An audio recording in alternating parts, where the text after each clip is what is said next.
तो अरशद मदनी साहब ने आज नकाब चेहरे से उतार दिया इस बड़ी मीटिंग का। अरशद मदनी, महमूद मदनी और कोई भी इस तरह का इंसान, इंद्रेश कुमार जी का बयान आप कोई भी पढ़ लें, हूबहू वही बात कह रहे हैं जो मौलाना अरशद मदनी कहते हैं। इंसान इंसान के बराबर होता है, ये उनको 5000 साल से भारत का संविधान नहीं समझा पाया, ये अरशद मदनी अपनी भाषण दे के समझा लेंगे। तो मौलाना अरशद मदनी की एक वीडियो वायरल होते हुए नज़र आई है जिसमें उन्होंने मनु और आदम अलैहिस्सलाम को एक ही बताया। ये मेरे लिए बहुत ही ज़्यादा शॉकिंग था। और जिस चीज़ के लिए हम लोग जो अम्बेडकरवादी हैं इतने दिनों से संघर्ष कर रहे हैं, इतनी मेहनत कर रहे हैं पूरे देश को ये समझाने के लिए कि इस देश में, इस मुल्क में दो ही वाद हैं, एक मनुवाद और एक अम्बेडकरवाद। यानी कि एक अम्बेडकरवाद है जो भारत के संविधान के हिसाब से देश को चलाना चाहता है, जो भारत का संविधान ये कहता है कि सभी मज़हब को आज़ादी है अपना अपना मज़हब पालन करने के लिए, मानने के लिए, और इंसान इंसान के बराबर होता है, कोई बड़ा या छोटा नहीं होता है। एक सोच ये है। दूसरा है मनुवाद, जो ये कहता है कि इंसान इंसान के बराबर नहीं होता, सब लोग ब्राह्मणों की सेवा करने के लिए पैदा हुए हैं, बाकी सब लोग, ये यानी कि ब्राह्मण सबसे ऊपर होता है, उसके नीचे सब लोग होते हैं। छुआछूत होनी चाहिए, और कुछ लोगों को एक जगह से पानी नहीं पीना चाहिए, कुछ लोगों को घोड़ी, अगर शादी है तो घोड़ी नहीं चढ़ना चाहिए। ये मनुवाद है, यानी कि इंसान इंसान के बराबर नहीं होता, छोटा और बड़ा होता है। यही दो वाद हैं बुनियादी तौर पे। तो मैं इस बात को बार बार कहता रहा हूँ कि मुस्लिम कम्युनिटी के जो टॉप लीडरशिप है वो डायरेक्टली या इनडायरेक्टली सब आरएसएस यानी कि मनुवादी मानसिकता के गुलाम हैं, उनके साथ हैं और उनके इशारे पे काम करते हैं। मैं एक और भी बात कहता रहा हूँ कि मनुवादी मानसिकता बज़ाहिर यानी कि प्रत्यक्ष रूप से मुसलमान लगने वाला भी मनुवादी मानसिकता का हो सकता है, यानी मनुवादी हो सकता है, क्योंकि क्रिश्चियनिटी हो, जुडाइज़म हो, सिखिज़म हो, बुद्धिज़्म हो, बाकी सारे मज़हब जो दुनिया के हैं वो इंसान को इंसान के बराबर मानते हैं। लेकिन बज़ाहिर कोई क्रिश्चियन भी नज़र आ सकता है, लेकिन उसकी मानसिकता मनुवादी हो सकती है अगर वो इंसान को इंसान से बड़ा या कम समझता है। तो कोई सिख भी हो सकता है, देखने में सिख लगेगा, लेकिन अगर उसकी मानसिकता इंसान को छोटा बड़ा मानने की होगी तो वो सिख धर्म के खिलाफ है। उसी तरीके से जो मुसलमान मनुवाद को मानता है, मनुस्मृति को मानता है या मनुवादी मानसिकता का है, तो वो मुसलमान यानी कि इस्लाम धर्म का मानने वाला हो ही नहीं सकता। ये बात हम लोग बार बार कहते रहे हैं। इसी बात की वजह, और जितने भी देश के मजलूम हैं, SC ST OBC और माइनॉरिटीज़, वो एक तरफ हैं और मनुवादी मानसिकता के लोग दूसरी तरफ हैं। तो RSS के लोगों को, मनुवादियों को इस बात से बड़ी तकलीफ़ थी कि मनुवाद और अम्बेडकरवाद के बीच में जो वो लोग कन्फ्यूजन पैदा करने चाहते थे, वो हम लोगों की जो अम्बेडकरवादी हैं उनकी मेहनत से दूर हो रही थी। और SC ST OBC और मुस्लिम, सिख, क्रिश्चियन, बौद्ध सब एक प्लेटफॉर्म पे आ रहे थे, एक जगह इकट्ठे हो रहे थे। क्यों? क्योंकि हम सभी मनुवादी मानसिकता को रिजेक्ट करते हैं, मनुवादी मानसिकता को नहीं मानते, मनुवादी मानसिकता का विरोध करते हैं और ये कहते हैं कि इंसान इंसान के बराबर होता है और सबके लिए न्याय बराबर होना चाहिए। तो अब मनुवादियों के मन में बहुत कुलबुलाहट थी, बहुत परेशान थे, अम्बेडकरवाद से ही परेशान है सबसे ज़्यादा, और उन्हें किसी चीज़ से कोई फ़र्क नहीं पड़ता, और चीज़ें तो वो खुद ही कराना चाहते। तो बहुत दिनों से ये साजिश चल रही थी हम लोगों के ख़िलाफ़, अम्बेडकरवादियों के ख़िलाफ़, जिसका एग्ज़ाम्पल फैज़ान मुस्तफ़ा, जिन्होंने जो राजस्थान हाई कोर्ट में एक जगह मनु जी की मूर्ति है उसकी तारीफ की और फ़ोटो खिंचवा के किया, ये उस साजिश का हिस्सा थी। उसके बाद हमारे एक अभी अब्दुल नज़ीर साहब जज साहब रिटायर हुए हैं, जिन्होंने बाबरी मस्जिद का फैसले में दिया था, और उसके बाद चीफ जस्टिस साहब के साथ खड़े होके उनकी जो शराब पार्टी हुई थी उसमें हाथ मिला के खड़े होके फ़ोटो भी खिंचवाई थी, और उसको उन्होंने अपनी किताब में लिखा भी है, रंजन गोगोई साहब ने। अब्दुल नज़ीर साहब रिटायरमेंट होते ही गवर्नर बना दिया, उन्होंने भी मनु की और मनु स्मृति की तारीफ़ की थी। वो भी ऑब्वियसली नज़र आ गई कि मनुवादियों के कहने से ही की होगी, और मैं इन दोनों लोगों का शुरू से क्रिटिसिज्म करता रहा हूँ कि ये लोग मनुवादी मानसिकता के हैं, इस्लाम से इनका कोई लेना देना नहीं है, भारत के संविधान से। हालांकि दोनों ही अपने आप को बहुत बड़ा जूरिस्ट बनते हैं, तो इनका भारत के संविधान से और इस्लाम से कोई ताल्लुक़ नहीं है, क्योंकि ये मनुस्मृति में विश्वास रखते हैं। उसके बाद आप लोगों ने दूसरी भी बहुत सारी प्रदर्शन देखे, सुरेश चौहान के को देखा, बहुत सारे संत जो अपने आप को कहते हैं उनको देखा, कि भारत का संविधान खत्म करके मनुस्मृति लागू करेंगे, हिंदू राष्ट्र बनाएंगे। क्या हिंदू राष्ट्र बनाएंगे, और हिंदू राष्ट्र जो है मनुस्मृति से चलेगा। और आज मौलाना अरशद मदनी अभी कुछ दिन पहले भी एक डेलीगेशन मिल के आया ना आरएसएस, मोहन भागवत जी से एमआरएम है, मुस्लिम राष्ट्रीय मंच, जिसमें क्या नाम है, इंद्रेश कुमार, जिनके ऊपर आतंकवाद के भी एलिगेशंस लगते रहे, उनसे बड़ी गठजोड़ करके बड़ी गहरी मीटिंगें कर रहे हैं हमारे कुछ लोग, सो कॉल्ड नज़र आने में मुसलमान लेकिन अंदर से मनुवादी मानसिकता के, वो लोग भी मिल के आ रहे हैं। तो ये डायरेक्शन आरएसएस की और मनुवादी मानसिकता की थी कि इस तरह की बात करें कि मनु को आदम अलैहिस्सलाम से मिलाया जाए, ये बोला जाए कि दोनों एक ही हैं। क्या कोई भी जुडाइज़म मानने वाला, यहूदी मज़हब को मानने वाला, क्रिश्चियनिटी को मानने वाला, सिखिज़म को मानने वाला, इस्लाम को मानने वाला, जैनिज़म को मानने वाला, लिंगायत मज़हब को मानने वाला, कबीर को मानने वाला, रविदास को मानने वाला, रायदास को मानने वाला, कोई भी इंसान ये कह सकता है कि मैं मनुस्मृति में विश्वास रखता हूँ, मनु हमारे मजहबी रहनुमा थे, ऐसा कोई भी कह सकता है? सिर्फ वही कह सकता है जो मनुवादी मानसिकता का हो, जो दिल के अंदर, दिल से तो मनुवादी हो, ऊपर से मुसलमान, सिख, क्रिश्चियन, बौद्ध या कोई और मज़हब का बन के दिखा रहा हो, ताकि इन मज़हबों के लोगों को बेवकूफ़ बना के धोखा दिया जा सके। दिल में तो उसके मनुवादी ही है, और ये मनुवाद इंडिया से ज़्यादा पाकिस्तान में है। पाकिस्तान तो बज़ाहिर एक इस्लामिक कंट्री कहता है ना अपने आप को, लेकिन वहाँ की जो एस्टेब्लिशमेंट है, वहाँ की जो गवर्नमेंट है, वो भारत की गवर्नमेंट से ज़्यादा मनुवादी है। वहाँ आज तक ज़मींदारी एक्ट एबॉलिश नहीं हुआ है। वहाँ आज भी आम इंसानों को, हालांकि कहने को तो इस्लाम मज़हब के ही मानने वाले हैं, जानवर से बुरी तरह ट्रीट किया जाता है। जो ज़मींदार कम्युनिटी के लोग आते हैं, देख लीजिए वहाँ की आप लोग, वहाँ की जो रिपोर्ट्स हैं वहाँ आप देख सकते हैं। खुद इस्लाम मज़हब के मानने वाले, इस्लाम मज़हब के मानने वालों को जानवरों से ज़्यादा बुरा ट्रीटमेंट करते हैं। वही ट्रीटमेंट जो यहाँ मनुवादी मानसिकता के लोग शेड्यूल कास्ट, शेड्यूल ट्राइब और ओबीसी के साथ करते हैं, वही एग्जैक्ट बिहेवियर वहाँ इस्लाम धर्म के मानने वालों के साथ, इस्लाम धर्म के मानने वाले ही जो देखने में नज़र आते हैं मुसलमान, वो वही बिहेवियर करते हैं। ये सच्चाई है। तो मनुवादी मुसलमान जो हैं वो मुसलमान नहीं होते, वो मनुवादी ही होते हैं। तो अरशद मदनी साहब ने आज नकाब चेहरे से उतार दिया। इस बड़ी मीटिंग का ड्रामा उन्होंने चाहे कुछ भी किया हो, लेकिन असली मकसद ये था कि मनु को, जो बाबा साहब डॉक्टर भीमराव अंबेडकर ने मनुस्मृति जला के भारत का संविधान लाया था, तो बात ये थी कि मनु को आदम अलैहिस्सलाम से मिला के मुस्लिम कम्युनिटी को SC ST और OBC से दूर करने की साजिश है।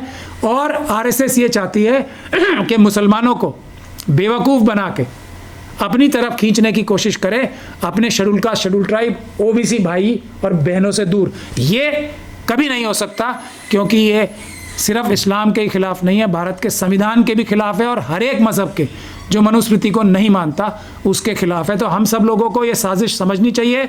ये अरशद मदनी और इनके भतीजे जो हैं महमूद मदनी, ये सब मनुवादी मानसिकता के हैं। इन्हीं लोगों ने ये हमारे बीच में जो अशराफ और अजलाफ की जो दरार डाली है, ये यही मनुस्मृति के मानने वाले लोग जो मुस्लिम धर्म में घुस आए हैं, कुछ जो अपने आप को मुसलमान दिखाते हैं मुसलमान नहीं, हो ही नहीं सकते, ये उन्हीं की साजिश का हिस्सा है। इससे हमें बहुत होशियार रहना है। अरशद मदनी, महमूद मदनी और कोई भी इस तरह का इंसान जो मनुवाद को, मनुवादी मानसिकता को डिफेंड करता है डायरेक्टली या इनडायरेक्टली, उसका बायकॉट होना चाहिए। वो भारत के संविधान के खिलाफ है, भारत के कानून के खिलाफ है और सारे मज़हबों के खिलाफ है जो मनुस्मृति को नहीं मानते, जो कि सारे ही मज़हब हैं। बहुत बहुत शुक्रिया।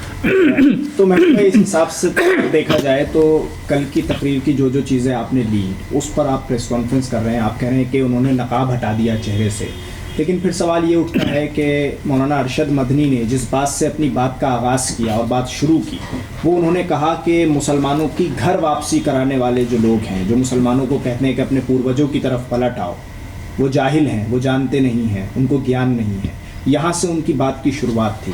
तो क्या इसको आप इस तरह से नहीं देखेंगे कि मुसलमान गया मुद्दा नफरत फैला रहे हैं, उनको जवाब दिया गया? नफरत फैलाने वालों को ये मौलाना अरशद मदनी समझा लेंगे, उनसे ज़्यादा इस्लाम मज़हब को उन्होंने पढ़ रखा है। इंद्रेश कुमार जी का बयान आप कोई भी पढ़ लें, हूबहू वही बात कह रहे हैं जो मौलाना अरशद मदनी कहते हैं। इनको 5000 साल से जो कोई ना समझा पाया, अरशद मदनी समझा लेंगे उन्हें। इंसान इंसान के बराबर होता है, ये उनको 5000 साल से भारत का संविधान नहीं समझा पाया, ये अरशद मदनी अपनी भाषण दे के समझा लेंगे। आपको ये बात समझ में आती है? एक ही पॉइंट था इसकी सारी जो ये मीटिंग कराई गई है, इसका सिर्फ और सिर्फ एक पॉइंट था कि मुस्लिम कम्युनिटी को खड़ा दिखाया जाए, मुस्लिम कम्युनिटी को बदनाम किया जाए, मनुस्मृति के साथ खड़ा दिखाया जाए, ताकि हमारी लड़ाई शुरू हो SC ST OBC और दूसरी माइनॉरिटी के मज़हब मानने वालों से। और कोई इस साजिश का हिस्सा नहीं है। RSS की सबसे बड़ी, मनुवादियों की सबसे बड़ी चालबाजी ये होती है कि वो बज़ाहिर कुछ दिखाते हैं और होते कुछ और हैं, उनका मकसद कुछ और होता है, दिखाते कुछ और हैं। ये भी दिखाने के लिए उन्होंने बहुत लंबा चौड़ा भाषण दिया होगा, मैंने उनका भाषण सुनना पसंद भी नहीं करता और सुनना भी नहीं चाहता। सिर्फ इतनी बात मैं जानता हूँ कि अगर मनुस्मृति को डिफेंड कर रहे हैं, वो मनुवाद को डिफेंड कर रहे हैं, मनु को डिफेंड कर रहे हैं, हज़रत आदम अलैहिस्सलाम से इक्वेट कर रहे हैं, तो ये सरासर मुनाफिकत नहीं है, ये गद्दारी, डायरेक्ट गद्दारी है इस्लाम मज़हब से भी और भारत के संविधान से भी। इसका सख्ती से मुकाबला करना चाहिए और इनको बेनकाब करना चाहिए। मैं गुजारिश करता हूँ जमीयत उलमा हिंद के सभी लोगों से जो ईमान वाले हैं, जो मज़हब इस्लाम को सही तरह से पढ़ते हैं, समझते हैं, जो भारत का संविधान पढ़ते हैं, इनको इनके पद से तुरंत हटाना चाहिए और इनके जैसे किसी भी इंसान को अपनी तंजीम का हिस्सा भी नहीं होने देना चाहिए, क्योंकि मनुवाद का मतलब है इस्लाम के डायरेक्ट खिलाफ बात कर। महमूद भाई, जब शुरुआत हुई थी जमीयत उलमा हिंद के अध्यक्ष ने, महमूद मदनी साहब ने शुरुआत की थी भाषण की अधिवेशन में, तो कहा था कि भारत हमारी मातृभूमि है और जितना ये ज़मीन मोहन भागवत का, जितना मोदी का है, उतनी ज़मीन हमारी भी है, ना 1 इंच ज़्यादा ना 1 इंच कम। शुरुआत तो अच्छी हुई, बवाल बाद में खड़ा हुआ। नहीं, मौलाना अरशद मदनी को मनुवाद को, मनु को हज़रत आदम अलैहिस्सलाम से और दोनों को एक ही बताने का क्या मकसद था? एक ही मकसद है, एक ही मकसद है। हिंदू राष्ट्र के लिए क्या बोलते हैं सब लोग? हिंदू राष्ट्र बनाएंगे, मनुस्मृति लागू करेंगे। हम लोग क्यों, बाबा साहब ने क्यों मनुस्मृति चलाई थी? क्योंकि उसमें मसावत नहीं थी, क्योंकि उसमें इंसान को इंसान के बराबर नहीं माना जाता। ये एक बुनियादी वजह है और वो उसी को, एक ही मुद्दा था। मैं इसलिए कह रहा हूँ ना, किसी बात में भटकने की ज़रूरत नहीं है, ये सबको पता है। ये तो भारत के संविधान ने कह रखा है ना, सब बराबर के मालिक हैं। अरशद मदनी मनुस्मृति चलाएगा। मनुस्मृति क्यों चलाएंगे हम? बाबा साहब ने चला दी वो। अब संविधान से देश चल रहा है, मनुस्मृति से नहीं चल रहा। हिंदू राष्ट्र के मानने वाले संविधान जला रहे हैं ना रोज, अलग अलग जगह पे संविधान को कंडेम कर रहे हैं। हिंदू राष्ट्र के मानने वाले संविधान जलाना चाहते हैं, मनुस्मृति को लागू करने। हम ये कभी नहीं होने देंगे। सर, ये माना जा सकता है कि मदनी साहब जो हैं वो RSS के लिए एजेंट के तौर पे काम कर रहे हैं? माना क्या जा सकता है? ये उसके एक के बाद एक सबूत दे रहे हैं। बाबरी मस्जिद में इन लोगों ने गद्दारी करके बाबरी मस्जिद शहीद कराई, केस ठीक से नहीं लड़ा केस, उसके बाद इन्होंने कॉम्प्रोमाइज़ करने की बातें चलाई, मिल के आए। क्या मिलने जाते हैं? ये मैं यही कह रहा हूँ ना, क्या ये 5000 साल से जो पूरी दुनिया में दो जो एक सोच है। एक जायनिज्म जो है वो सबका पैसा छीन कर अपने पास करना चाहता है, और एक मनुवाद जो है जो सबके हक छीन के अपने पास करना चाहता है। दुनिया में कोई नहीं समझा पाया इसे। ये अरशद मदनी समझा लेंगे जाके, ये जो हमारे सो कॉल्ड इंटेलेक्चुअल मुनाफिक बन रहे हैं अपने आप को, ये जाके समझा लेंगे। मुलाकात से दिक्कत क्या ये है? मुलाकात किससे होती है किसी और किस एजेंडा पे होती है? किस एजेंडा पे होती है? ये लोग सब मिलके जो 90% लोग हैं उनसे तो कोई मुलाकात नहीं कर रहा। ये 1.5% 2% लोगों वालों से जाके क्या मुलाकात करनी है? किस लिए? कि हम मनुस्मृति को कैसे लागू करवाएं? एक ही पॉइंट हो सकता है इस मुलाकातों का कि हम मनुस्मृति कैसे लागू कराएं। और ना मनुस्मृति वाले कभी मनुस्मृति छोड़ने वाले हैं, ना हम लोग जो संविधान के मानने वाले हैं, जो अपने अपने मजहबों को मानने वाले हैं, हम कभी मनुस्मृति को मानने वाले नहीं हैं। तो मनुस्मृति तो अब नहीं लागू है ना, आपने कहा, तो वो कहाँ मान रहे हैं मनुस्मृति? कोई लागू कराने के लिए रोज तो एजिटेशन कर रहे हैं। मनु की तारीफ क्यों कर रहे हैं? आदम अलैहिस्सलाम से क्यों मिला रहे हैं? यही तो बात है। विवाद खड़ा हुआ महमूद भाई कि ओम और अल्लाह एक ही है, इस पर आप क्या? मैं ये कह रहा हूँ ना, ये सब डाइवर्ट करने के टैक्टिक्स है। एक ही पॉइंट था, जिस चीज़ की सुपारी मिली थी वो मनु, जिस चीज़ की सुपारी मिली थी मनुस्मृति लागू कराना। क्यों? क्योंकि ये हिंदू राष्ट्र बनाने का सबसे बड़ा ये एक फुट सोल्जर्स हैं। मनुस्मृति के बारे में तारीफ करने का मतलब है मनुस्मृति लागू कराने की कोशिश करना। तो ये इसमें बिल्कुल भी हमें डाइवर्ट नहीं होना है। एक चीज़ से डाइवर्ट हो सकते हैं सिर्फ हम, ये वो है कि इस जो बयान इन्होंने किया, और वहाँ पे मुझे बता रहे हैं कि बहुत सारे जो मज़हबों के लोग आए हुए थे वो नाराज़ होकर गए फिर वहाँ से। तो वो क्यों? इतनी बड़ी कंट्रोवर्सी कराने के लिए बहुत तरफ से कोशिश हो रही है एक इशू को डाइवर्ट करने के लिए, वो है अडानी का इशू, जिसमें अमित शाह साहब डायरेक्टली इन्वॉल्व हैं। और मोदी जी भी शायद अमित शाह साहब को बचाने के लिए पूरी कोशिश तो कर रहे हैं, शायद नहीं बचा पाएंगे, क्योंकि अमित शाह और अडानी के सबूत आज से नहीं, कोई जब वो 25 साल के थे जब से साथ हैं। तो इस इशू से डाइवर्ट करने के लिए भी ये बात कही गई है, ताकि इससे SC ST OBC और माइनॉरिटी की एकता टूटे। मनु की तरफदारी किसी तरीके से भी करने का मतलब है भारत के संविधान पे डायरेक्ट हमला। आपने अमित शाह जी का भी नाम ले लिया जी, हिंडनबर्ग की रिपोर्ट में उनका भी नाम है। हिंडनबर्ग की रिपोर्ट में जिसका नाम है, चाइनीज़ लोगों का चांग चुंग लिंग का नाम है। और मैं ये बात भी बहुत पहले से कहता आ रहा हूँ कि भारत की इकोनॉमिक पॉलिसी, डिफेंस पॉलिसी मनुवादी मानसिकता के, तब भी मेरी है, कोई भी बयान उठा के देख ले, मनुवादी मानसिकता के गुजराती बिजनेसमैन चाइना और पाकिस्तान के साथ मिलके इंडिया की डिफेंस पॉलिसी खराब कर रहे हैं, इंडिया की डिफेंस पॉलिसी कॉम्प्रोमाइज कर रहे हैं, इंडिया की इकोनॉमिक पॉलिसी कॉम्प्रोमाइज कर रहे हैं, ट्रेड डेफिसिट 80-20 का बना रहे हैं। ये मनुवादी मानसिकता के गुजराती बिजनेसमैन, और गुजराती बिजनेसमैन मनुवादी मानसिकता के किसके कंट्रोल में है? अमित शाह साहब के। अमित शाह साहब और ये अडानी साहब के खुद के, अडानी साहब ने खुद कह रखा है कि जब हम 25-25 साल के थे एक तरह का बिजनेस करते थे। ये सब सच्चाइयाँ हैं। और कोई भी व्यक्ति, जब तक अरुण जेटली साहब जिंदा थे 3 साल पहले तक, इस स्पीड से अडानी की प्रोग्रेस नहीं हुई, क्योंकि अरुण जेटली साहब को ये इस तरीके से ज़बरदस्ती बिल्कुल ही लूट नहीं मचा सकते थे उनके सामने, क्योंकि वो सीनियर आदमी थे। उनके मरते ही ये खुलेआम लूट का माहौल बना है। और जब इसकी इन्वेस्टिगेशन होगी ठीक से, तो अमित शाह साहब इसमें, ये सारा पैसा अमित शाह साहब का ही है। अडानी तो एक फ्रंट है।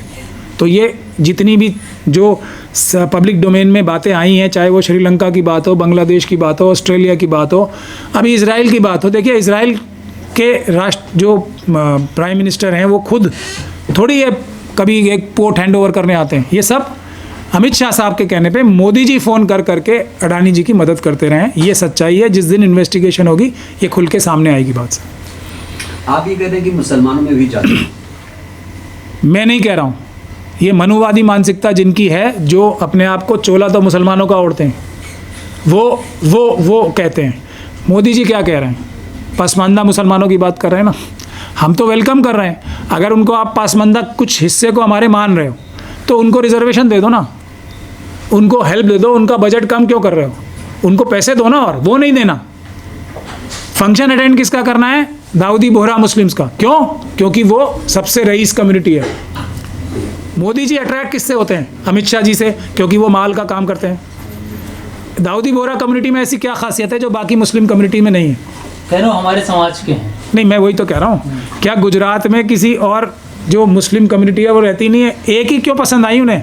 दाऊदी बोहरा कम्युनिटी। उन्हें वो परिवार लगता है। नहीं, क्यों लगता है? क्योंकि उनके पास माल है, वो सबसे रिच कम्युनिटी है।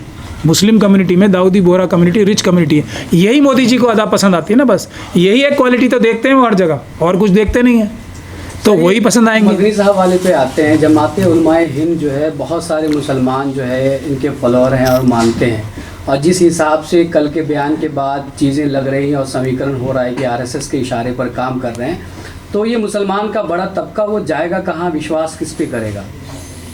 मुसलमानों को लीडर है नहीं। लीडर क्यों नहीं है? इस्लाम का जो लीडर है वो तो रसूल अल्लाह है, उनके पास उनकी हदीस है, उनके पास उनकी जो उन्होंने जो काम किए हैं उनकी मिसाल है, उनके पास भारत का संविधान है, भारत के संविधान में आर्टिकल्स ये रसूल अल्लाह की सुन्नत पे ही तो हैं ज़्यादातर। कौन सा नहीं, ज़्यादा आर्टिकल 14 मान है सर, आर्टिकल 14 आर्टिकल 21 सबको बराबर का हिस्सा, सबको इंसाफ, ये इस्लाम तो है, ये रसूल अल्लाह के एक तो कॉन्सेप्ट्स हैं।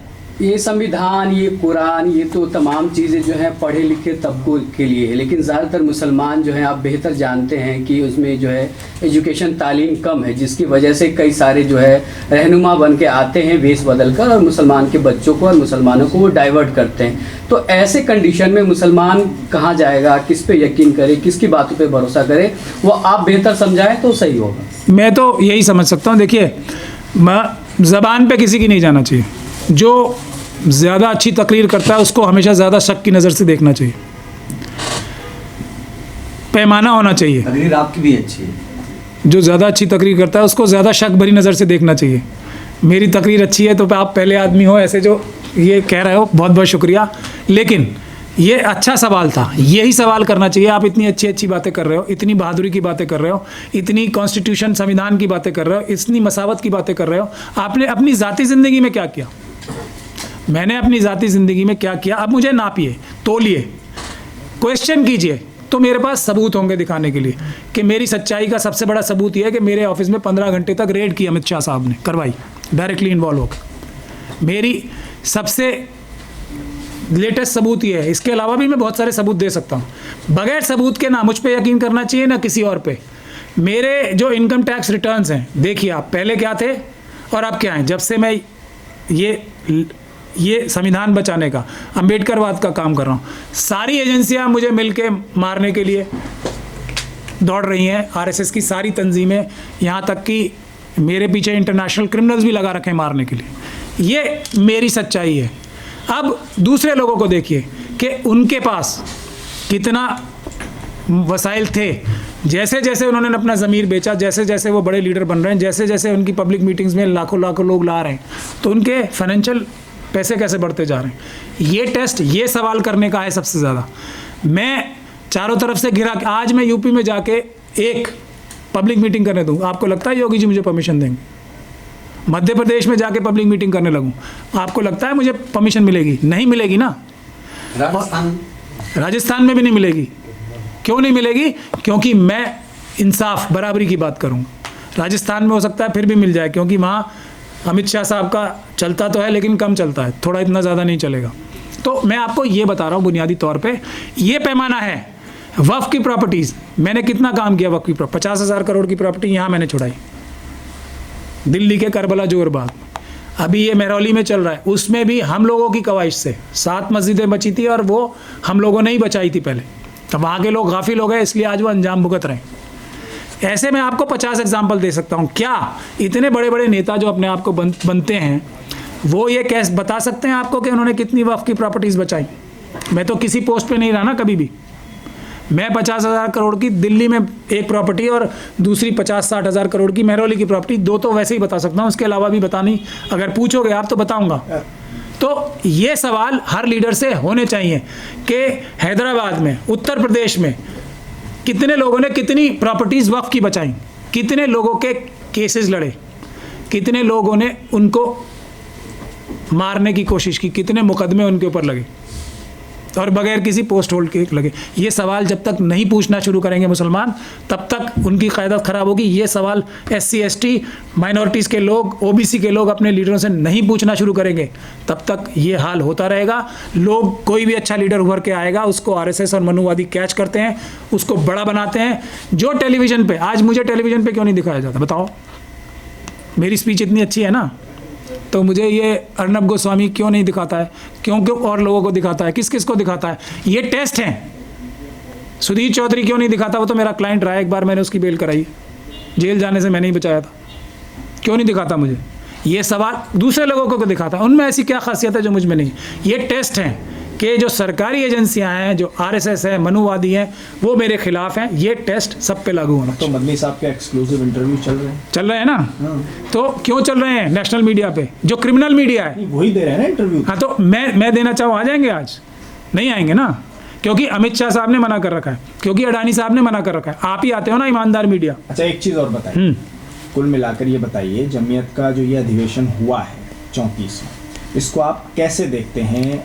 क्योंकि 9 साल बाद ये अधिवेशन हुआ है, इतने बड़े पैमाने पर लाखों की संख्या में मुसलमान जमा किए गए, 2024 का चुनाव भी करीब है, आप कैसे देखते हैं इस अधिवेशन को? ये सीधा RSS ने करवाया है और उसका एक पॉइंट एजेंडा, इससे डाइवर्ट नहीं होना है कि मनुवाद और अम्बेडकरवाद की जो लड़ाई चल रही है, उसमें मुस्लिम कम्युनिटी को अम्बेडकरवाद के खिलाफ दिखाया जाए और हमारे SC ST OBC भाइयों को कंफ्यूज किया जाए कि मुस्लिम्स जो हैं वो मनु को मानने वाले हैं, मनुवाद को मानने वाले हैं, इसके अलावा कोई नहीं है। लेकिन मैं अपने SC ST OBC और माइनॉरिटीज़ के भाइयों को ये बता देना चाहता हूँ, मुस्लिम कम्युनिटी 99.9% आपके साथ खड़ी है। ये दलाल, ये मुनाफिक, हमारे यहाँ हिपोक्रेट्स को मुनाफिक कहते हैं, को आप मुसलमान मत मानिए। हम सब जितने भी मजलूम हैं एक साथ हैं। ये दलाल ना पहले कभी, ये सब कम्युनिटीज़ में, शेड्यूल कास्ट में भी हैं दलाल, शेड्यूल ट्राइब कम्युनिटी में भी बड़े जो लीडर्स हैं वो दलाल हैं। ये सब दलाल हर कम्युनिटी में। तो दलालों को हमें नहीं ध्यान देना है, जो मजलूम हैं, जो हम आम आवाम हैं, हमें एक साथ रहना है। मनुवाद हारेगा, अम्बेडकरवाद जीतेगा, संविधान जीतेगा, मनुस्मृति नहीं लागू होगी। कहीं महमूद पराचा को वापस ना लेना पड़े। कौन सा दलाल आपने कह दिया? नहीं, दलाल हैं ही, दलाल ही हैं। अरशद मदनी दलाल हैं RSS के। अब ठीक है, महमूद मदनी दलाल हैं RSS के। अब ठीक है, क्लैरिटी से कर दिया। करें केस, मैं साबित करूंगा, मेरे पास सबूत है। करें। हो गई, आपके सवाल का जवाब मिल गया। एक अधिवेशन से आपने इतना नाप दिया? एक से नहीं, मैं इनको ऑब्जर्व कर रहा हूँ पिछले 8 साल से। मेरे पास सबूतों का गट्ठा लगा हुआ है। गट्ठा मतलब पूरा कमरा भर जाएगा, इतने सबूत है मेरे पास। करें ना हिम्मत, करें डिफेमेशन का केस, अरशद मदनी, महमूद मदनी करें। ये दोनों दलाल हैं RSS के, और बाकी भी बहुत सारे दलाल हैं, लेकिन आज इन दोनों का ही बताना ज़रूरी है। सर, ये मदनी भतीजा और चाचा, इनकी जोड़ी और जमाते उलमाए हिंद, दोनों के सिद्धांत अलग हैं या उसी हिसाब से चला रहे हैं? देखिए, सिद्धांत तो इनके इतने अच्छे हैं जिसका आप और हम शायद अंदाज़ा भी नहीं लगा सकते, लेकिन ये अपने सिद्धांतों से हट के RSS की दलाली कर रहे हैं। ये है, इनके बुज़ुर्गों ने कुर्बानियाँ दी हैं, ये अपने बुज़ुर्गों की कुर्बानियों का एक तरीके से, जो कहते हैं ना, सूद वसूल कर रहे हैं। वरना लोग इनकी शक्ल देखना पसंद ना करें आज, अगर ये उस ख़ानदानों से ना आते हो तो। समझ गए आप बात? ये है, ये जो कहते हैं, जो मनुवाद की जो साम दाम दंड भेद जो है ना, ये वो उसका जीता जागता नमूना है। जो ये कहते हैं, जो ये नज़र आते हैं, वो ये नहीं है। लेकिन रामलीला मैदान में तो आप कह रहे हैं कि लोग पसंद नहीं करते। रामलीला मैदान में तो इनके लिए दीवानगी थी लोगों में, लाखों लोग नहीं। ऐसा क्यों? ऐसा तो अभी मैं आपको क्या बताऊं, लेटेस्ट एग्जांपल तो वही है ना, क्या नाम है वो नए लेटेस्ट बाबा जो है, क्या नाम है उसका? हाँ, जो शास्त्री हैं, उनकी मीटिंग में ज़्यादा होते हैं, इनकी मीटिंग में ज़्यादा होते हैं। नहीं, वो तो तादाद के हिसाब से है ना, मेजॉरिटी और माइनॉरिटी। नहीं, मैं मेजॉरिटी माइनॉरिटी की बात नहीं कर रहा, होते हैं ना। मतलब यहाँ भी खेल धर्म गुरु के चमत्कार वाला है। चमत्कार नहीं है, ये एक RSS का फॉर्मूला है, समझ जाओ आप। लेकिन क्या मैसेज दे रहा है आदमी बैठ के? तो क्या महमूद भाई जमीयत उलमाए हिंद को नहीं, और भी बहुत सारे और बाबाओं का गिनवाऊं? जो एक बाबा है रामदेव, है ना बाबा, वो भी, उसके कितने फॉलोअर्स हैं? इनसे तो बहुत ज़्यादा है ना। वो क्या फ्रॉड कर रहे हैं, वो अब पूरी दुनिया को पता है, अडानी की तरह वो भी जाने वाले हैं, उनका भी यही खेल है, पैसे का खेल। भी है आपके पास। मैं कह रहा हूँ ना, डिफेमेशन करे मेरे खिलाफ, रामदेव करे, रामदेव के भी बहुत सारे सबूत हैं मेरे खिलाफ, करें। अमित शाह साहब तो कर नहीं रहे, ये करेंगे। रेड करवा दी ना, क्या हुआ अंजाम? ईमान पक्का था ना, संविधान पे भरोसा था ना, कानूनी हिसाब से आज बैकफुट पे कौन है? मैं डर रहा हूँ। यही सवाल आप सबसे करें। मैं ईडी से, स्पेशल सेल से, एनआईए से, मर्डर से डर रहा हूँ। ये क्यों नहीं लगता आप? क्योंकि मैं एक मुसलमान बनने की कोशिश कर रहा हूँ, सिर्फ कोशिश कर रहा हूँ, सच्चा मुसलमान बनने की कोशिश कर रहा हूँ सिर्फ। लेकिन आप उस बात पर क्यों नहीं आ रहे जो पहले दिन मौलाना महमूद मदनी ने कही, क्या कि जितना ये मुल्क मोहन भागवत का है, जितना ये मुल्क मोदी का है, उतना ही महमूद का भी है, तो मुसलमानों को उनको क्यों छोड़ना है आप? मैं कहाँ छोड़ रहा हूँ, वो उनको कहने से हो गया क्या, या बाबा साहब के संविधान से हुआ है? नहीं, लेकिन मुसलमान इस चीज का इंतजार तो करते हैं ना कि हमारे किसी बड़े लीडर की तरफ से कुछ बयान ऐसा आए, तो वो आ गया, अब क्या चाहिए? नहीं तो अब क्या फ़ायदा हो गया इससे, ये बताओ मुझे। ये बयान उनके कहने की ज़रूरत है, संविधान में लिखा है। तो हर मुसलमान को संविधान तो हम भी पढ़ा रहे हैं ना, सब पढ़ा रहे हैं, सब पढ़ते भी हैं। घर वापसी की बात हो रही थी ना मुसलमानों के, उसका जवाब दे दिया उन्होंने। घर वापसी की बात देखो आप, घर वापसी किसकी कराएंगे, कहाँ कराएंगे? घर वापसी सबकी हो चुकी है, यही उन्होंने भी कहा। हाँ, हो चुकी है ना। जब भारत का संविधान बन गया, सबको आज़ादी मिल गई अपने अपने घरों में रहने की। किसी भी घर में कोई भी, एक अकेला आदमी भी है ना, वो भी अपना मजहब बना सकता है। ये आज़ादी भारत के संविधान ने दे दी। ये महमूद मदनी बताएंगे, दलाल, ये इनके बताने की ज़रूरत है। ये भारत का संविधान में लिखा हुआ है। ये क्या बता के, अब ये जाके क्या मोहन भागवत के खिलाफ, मैं सबूत देता हूँ, ये मैं ऑफर दे रहा हूँ ना। अगर ये दलाल नहीं है, तो मैंने इनको ये पहले भी ऑफर दी थी, अगर ये दलाल नहीं है तो क्या मोहन भागवत जी और आरएसएस के खिलाफ और अमित शाह साहब के खिलाफ केस करेंगे? फाइल मैं करूँगा, फ्री ऑफ कॉस्ट करूँगा। बताएं, करेंगे? करेंगे सर आप अगर ये दलाल नहीं है तो इस बात का जवाब दें कि इनके वकील जो ये झूठे मुकदमों में फंसाए जाते हैं, मुस्लिम नौजवान, इनके वकील को रिकमेंड पुलिस क्यों करती है ना, ये क्यों करती है? जो वकीलों की तनख्वाह या पैसे फिर ये देते हैं, इसका जवाब देंगे। ये मैं शुरुआत करूंगा तो पूरी सारे इशू डाइवर्ट हो जाएगा। इनकी दलाली के, इनकी चोरी के, इनकी देशद्रोह के मेरे पास कमरे भरे हुए हैं, इनके सबूतों के। फिक्र ना करें आप, वक्त आने पे सब दिखाऊंगा। ये सिर्फ तंजीमें ख़राब ना हो जाएं, क्योंकि तंजीम ये देश की एक विरासत है, इनकी तंजीमें। इसलिए मैं लिहाज करता हूँ। मैं इसीलिए पर्सनल लॉ बोर्ड वालों का भी लिहाज इसलिए कर रहा हूँ कि पर्सनल लॉ बोर्ड एक तंजीम है जो कि देश के हित के लिए काम कर सकती है। ये ऊपर के जो लीडर्स आ गए हैं, जो आरएसएस से मिले हुए हैं, उनकी दलाली कर रहे हैं, उनसे तंजीमें ख़राब नहीं हो जाती, उनके वर्कर्स ख़राब नहीं हो जाते, ये लोग ख़राब हैं। सर आप संविधान की बात करते हैं, कानून की बात करते हैं, और देश में अभी देखा जा रहा है कि जो सुप्रीम कोर्ट में जज हैं या हाई कोर्ट में जज हैं, वो आरएसएस विचारधारा के लोग की तरफ से आ रहे हैं। तो फिर ऐसे मसले पर कैसे ताकत बढ़ेगी? ताकत बढ़ने के लिए तो बता रहे हैं, जब SC ST OBC माइनॉरिटीज़ जो मजलूम हैं इस देश के 88% जो हैं, वो एक प्लेटफॉर्म पे आएंगे, तो अपने आप जब SC ST OBC और माइनॉरिटीज़ की खुद की चुनी हुई सरकारें आएंगी जो उनकी आवाज़ है, ऐसा नहीं कि पॉलिटिकल पार्टीज़ ने इन लोगों को 131 तो MP आते हैं हमारे लोकसभा में शेड्यूल कास्ट और शेड्यूल ट्राइब से, उनकी हालत तो सबसे ख़राब है। उनकी हालत तो ठीक हो जानी चाहिए थी, क्योंकि वो उनकी आवाज़ से नहीं आते, वो आते हैं पॉलिटिकल पार्टीज़ के नुमाइंदों के तौर पर, तो वो पॉलिटिकल पार्टीज़ की बात करते हैं। तो जिस दिन SC ST OBC और माइनॉरिटीज़ एक प्लेटफॉर्म पे आ जाएंगे, उनकी आवाज़ से सरकारें बनेंगी, तो सब लोग ठीक हो जाएंगे। जिसकी जितनी संख्या भारी वो हर जगह नज़र आएगी, उसकी उतनी हिस्सेदारी हर जगह नज़र आएगी। जिस दिन असली सरकारें आएंगी SC ST OBC और माइनॉरिटीज़ की, तो तब ये सब प्रॉब्लम्स नहीं रहेंगी। आप लोग देखेंगे ये जज जो बन गए हैं वो भी दबाव में काम नहीं करेंगे। जैसे आप बोलते हैं ना कि हम पे ये दबाव है, हर इंस्टीट्यूशन बोल रही है हम पे दबाव है, तब दबाव में नहीं, तब संविधान को इम्प्लीमेंट करने के लिए काम करेंगे, और तब सच्चा न्याय सबको देखने को मिलेगा। समान नागरिक संहिता के लिए प्रयास शुरू कर दिए गए हैं, आपकी क्या राय है? अब ये तो कह ही रहे हैं ना कि मनु और आदम एक थे, तो मनुस्मृति लागू कराने के लिए तो खुद ही पैरवी कर रहे हैं। यही तो साजिश है जो मैं आपको समझाने की कोशिश कर रहा हूँ। UCC होना चाहिए कि नहीं? मैं मनुस्मृति नहीं होनी चाहिए। मनुस्मृति नहीं होगी, भारत का संविधान होगा, तो सभी लोगों की जो धार्मिक भावनाएं, जो 25 से लेकर 30-31 तक जो कॉन्स्टिट्यूशन गारंटी करता है, जो आर्टिकल 14 गारंटी करता है, वो सभी लोगों की भावनाओं का ख्याल रख के किया जाएगा काम। ये डायरेक्टिव प्रिंसिपल हैं देखिए यूनिफॉर्म सिविल कोड बनाने में मेरे हिसाब से अगर बनाया जाए, हम देते हैं ना इनको प्रपोजल कि इसमें मुसलमानों को एक चैप्टर होगा मुसलमानों के लिए, यूनिफॉर्म सिविल कोड ही बनाना ना, एक चैप्टर मुसलमानों के लिए होगा, एक सिख के लिए होगा, वो भी एक अलग धर्म है। सिखिज़म तो अलग धर्म है ना, उनके जो रीति रिवाज हैं उनके हिसाब से, जो मजहबी उनकी हक़ाइक़ हैं वो उनके हिसाब से काम करेगा।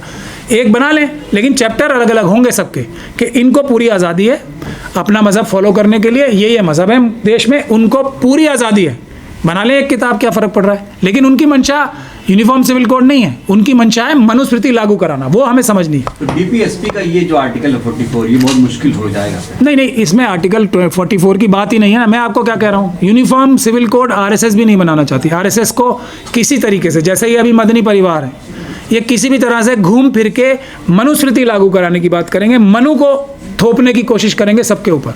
ये है साजिश, और इस आड़ में सारा पैसा देश का चुराएंगे, सबको दबाएंगे, और इनका ना किसी चीज़ से कोई मतलब है, ना देश की भलाई से मतलब है, ना देश के डिफेंस से मतलब है। 2000 किलोमीटर जगह चाइना हमारी छीन चुका है, इनको किसी चीज़ से कोई मतलब नहीं है, सिर्फ मनुस्मृति लागू करनी है ताकि सबका हिस्सा ये छीन सके।